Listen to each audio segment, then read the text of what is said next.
Amal Fadl and her family fled from the violence that gripped Iraq in 2003 to the safety and security of neighboring Syria.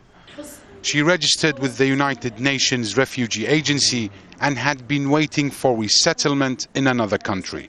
But as the Arab uprisings reached Syria and turned the country into a violent battle zone, Amal made the decision to return back to Iraq 2 weeks ago. It was the same things that pushed me out of Iraq, that made me leave Syria.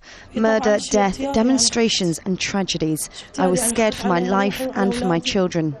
Just months ago, this bus was heading in the other direction. But now it's transporting families escaping from Syria out of fear for their safety. Some of them returned for good.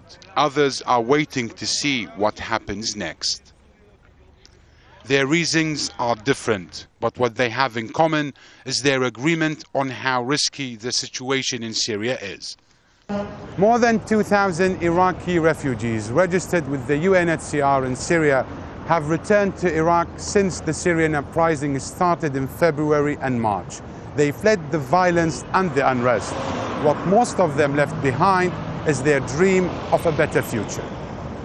Although security in Iraq has improved drastically in the past 4 years, the country still remains a place where bombings and assassinations are common.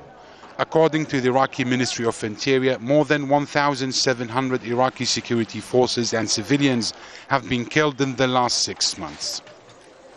And there is also another challenge for these returnees. Many of them have lost the basic necessities to start a new life or even return to their homes or districts from which they fled.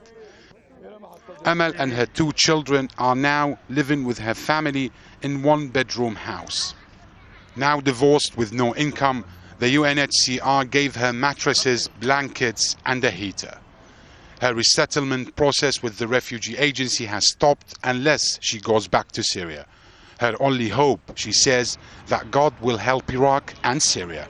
Omar, Saleh, Al Jazeera, Baghdad.